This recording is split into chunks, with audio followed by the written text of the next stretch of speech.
Hey everyone, Tim here for Droid Life and welcome back to the channel.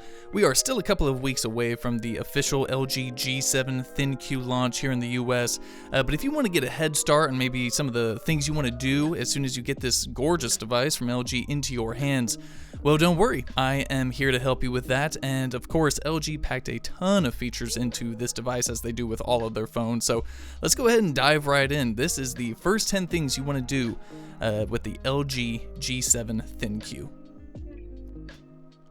Alright, so first things first, as we always say on devices that support expandable storage, even before you boot up the device, you're going to want to slap in a micro SD card to help expand your storage.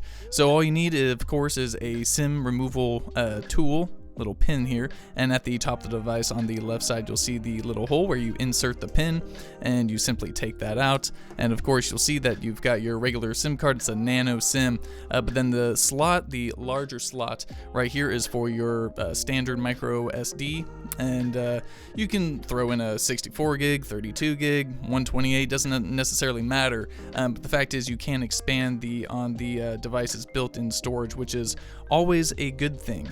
And of course you can use that storage just as you would. You can store your photos on it, documents, etc., and you'll be good to go. So definitely you're going to want to expand that storage right out of the gate, just to make life easy.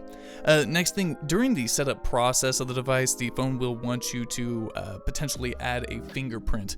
So while you're doing that, let's say you move on from adding your first one, you've got your phone all set up, you can dive right here into the settings menu, and then under lock screen and security, you'll see that for the lock screen I have set a pattern backup for my fingerprint.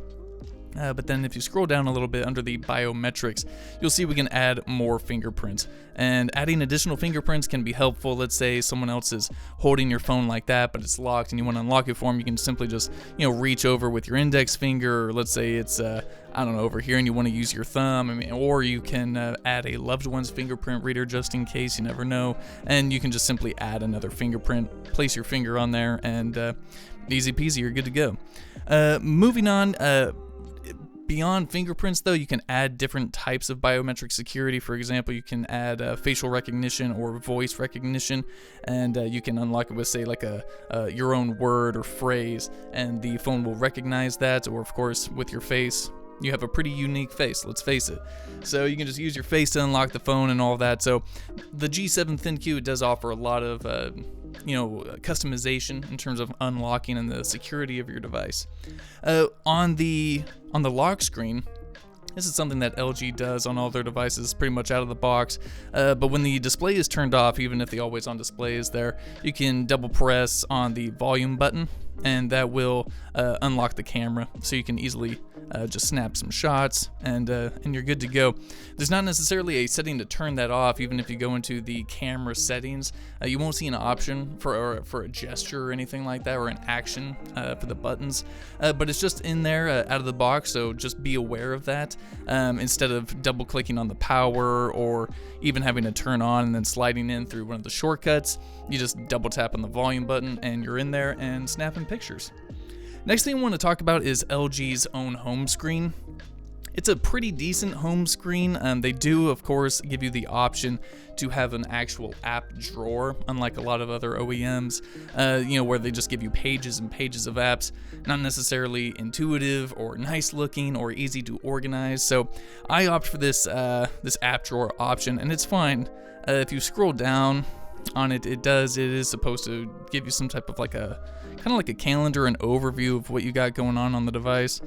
Don't know exactly why it's not working right now. Of course it would, but you can slide up on it as well to open up all of your apps, and let's try it one more time. Nope, it hates me.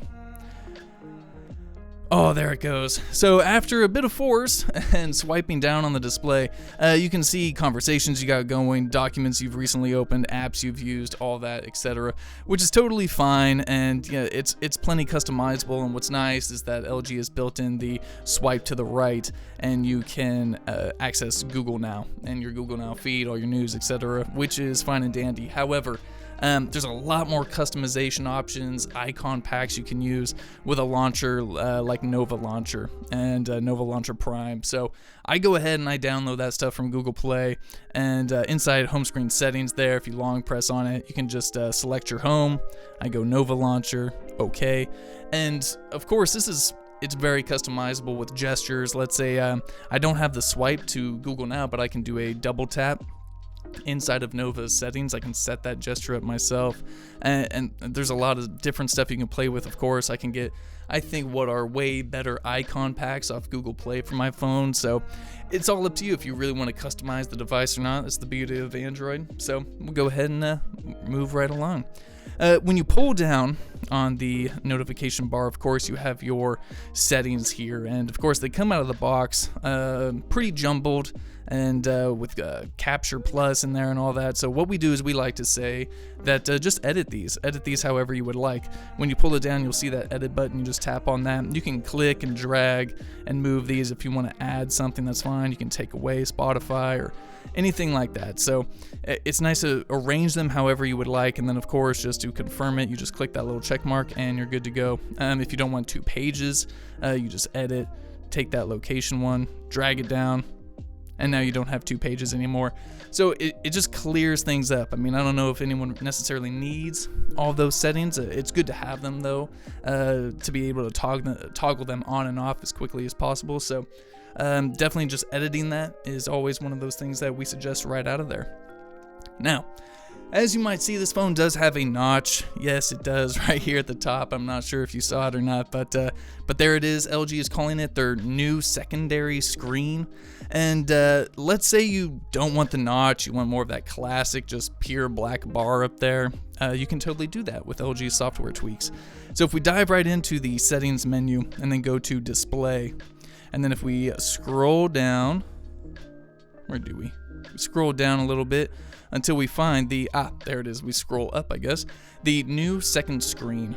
So out of the box, LG is going to have you set this up, whether you want the standard or the custom. I don't know exactly why it's called custom, but you can set the standard, which is the notch, but then the custom will give you that all black bar look on the top there. And of course, I guess you call it custom because you can actually customize the color. Let's say you want a dark gray or sort of a gray gradient, red pinkish gradient to black, or a super gradient all the way from kind of a pinkish to a lime green.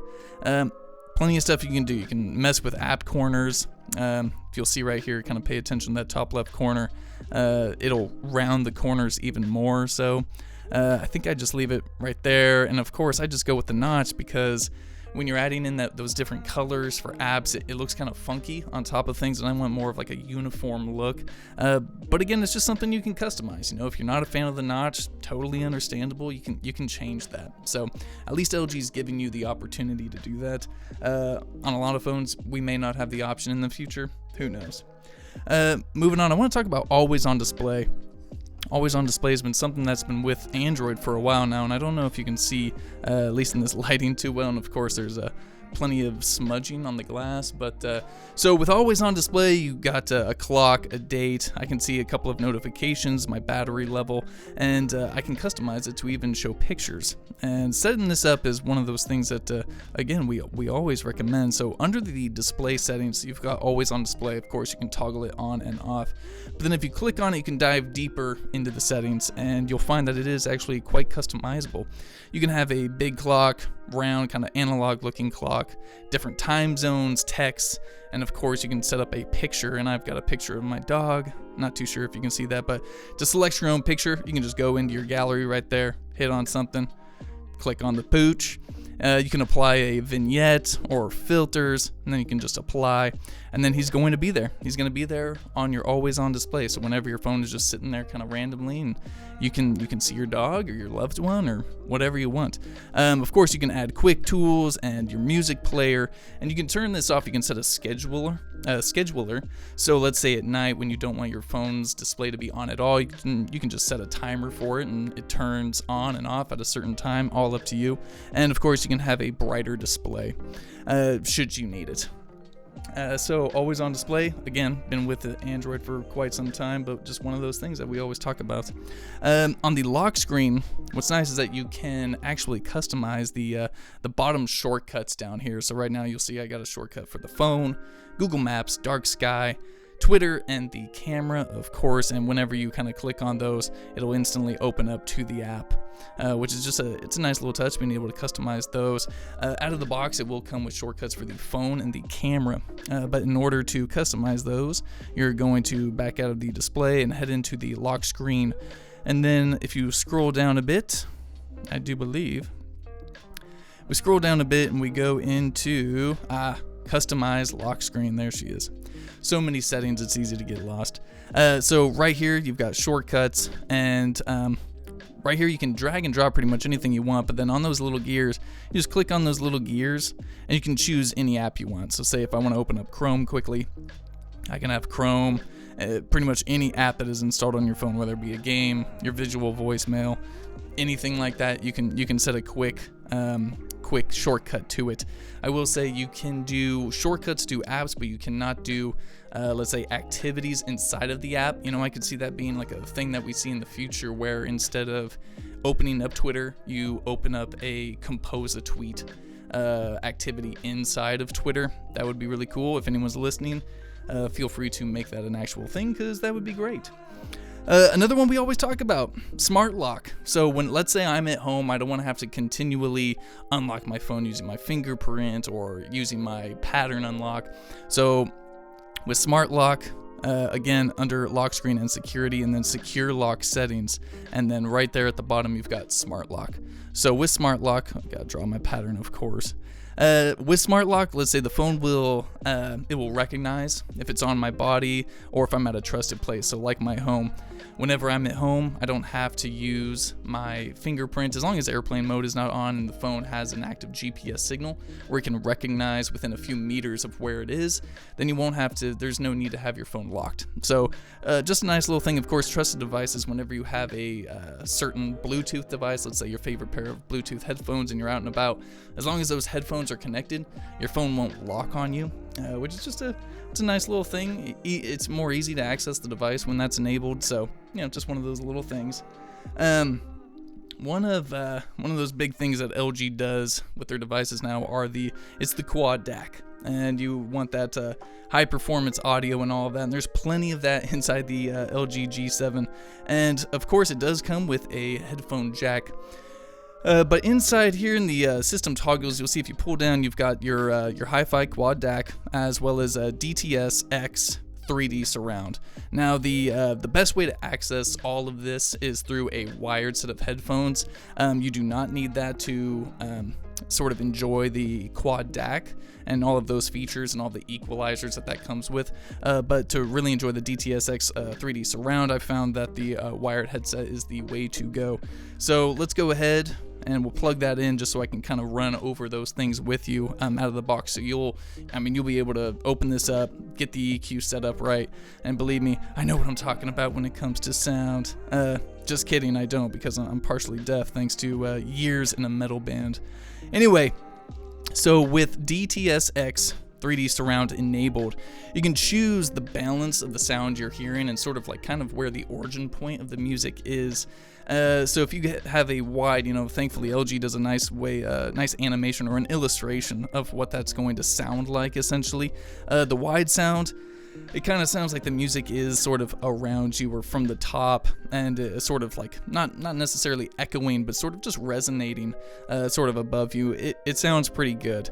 The front, you'll be surprised. Like these are not super expensive earbuds. They're just the AKG tuned buds from the Samsung Galaxy S9, and it really does sound like the music's coming from the front. But I found that the side to side is the more immersive setting of them all. And when you're listening to rock or say like a live version of something, it just sounds super great, and highly recommend that one. But if you go into the HiFi Quad DAC, of course, you can just long press on all those system toggles to open up further settings. This is where things get a little crazy. So we can, of course, adjust our sound and all that, but then the equalizer. and of course it's going to show you on each little gauge there, which what the levels or the values are going to be.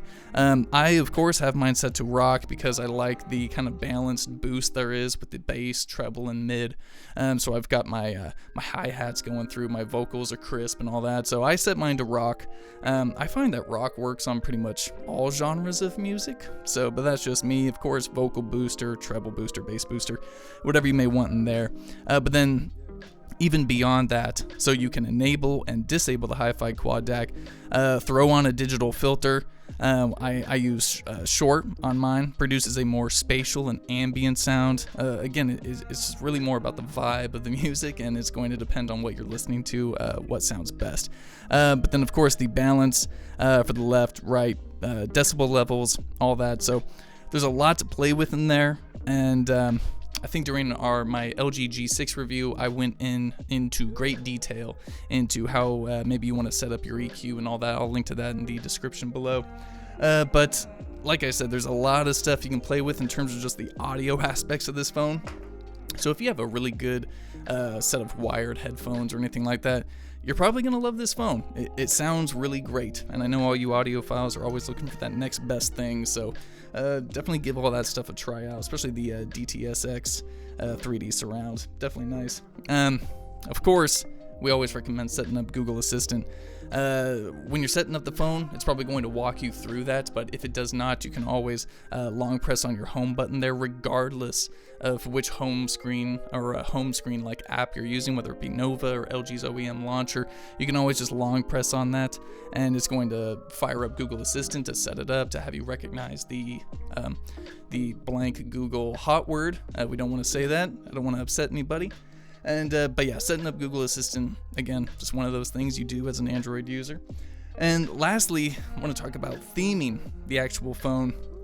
LG's software is themable, which is just one of those things that these OEMs are doing. You know, they put on these super thick skins on top of Android, but at least they allow you to theme them. So under the display settings and then wallpaper and theme here, you're going to be able to open up basically kind of an LG store of themes. Now, of course, you can choose your wallpaper, but then they have actual themes. And the themes will change up the OEM widgets that ship on the device. They'll change up the icons, etc. They'll change up pretty much all the colors that you see on the device itself. Like this drop down could be black or purple or whatever theme you may want.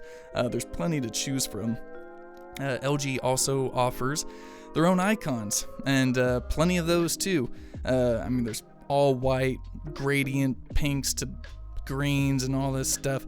There's a whole lot of stuff. All you have to do is log in with the device itself. You don't necessarily need an LG account to do it, unlike you do on a Samsung device.